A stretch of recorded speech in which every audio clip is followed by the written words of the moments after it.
इनसे आप भाषणबाजी जो ले लो, बड़ी बड़ी बात करेंगे, लेकिन प्रधानमंत्री अगर वहां पहुंचते, एक हीलिंग टच जाता, कान पे जू नहीं रेंग रही।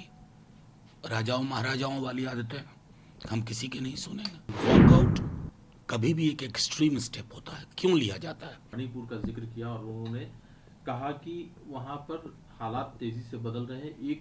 11,000 से ज्यादा एफआईआर दर्ज हुई है और किसी को भी छोड़ा नहीं जाएगा, जो भी दोषी पाया जाएगा। क्या कहना है सर? नहीं, 11,000 एफआईआर के बाद वो कह रहे हैं चीजें नॉर्मल हो रही हैं। अगर नॉर्मल हो रही हैं तो देश के प्रधानमंत्री मणिपुर क्यों नहीं जा रहे हैं? क्या ये उनकी जिम्मेवारी नहीं बनती है? मणिपुर इस देश का हिस्सा नहीं है? मतलब प्रधानमंत्री जी सारे जो क्रिटिकल कंसर्न्स होते हैं उस पर चुप्पी रखने के माहिर आदमी। इनसे आप भाषणबाजी जो ले लो, बड़ी बड़ी बात करेंगे, लेकिन प्रधानमंत्री अगर वहां पहुंचते, एक हीलिंग टच जाता। 1.25 साल से यही चीज हम लोग कह रहे हैं, कान पे जू नहीं रेंग रही। राजाओं महाराजाओं वाली आदतें हम किसी के नहीं सुनेंगे, और क्या कहूं। खड़गे साहब कह रहे हैं कि प्रधानमंत्री जी गलत तथ्य सदन के सामने रख रहे थे।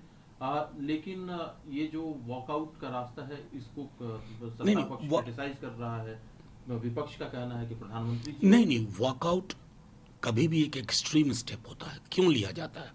मैं सुन रहा था जब राहुल जी बोल रहे थे लोकसभा में, तो तकरीबन 5-6 मिनिस्टर, खुद प्रधानमंत्री जी 2 या 3 बार और अमित शाह जी 2 या 3 बार उठे।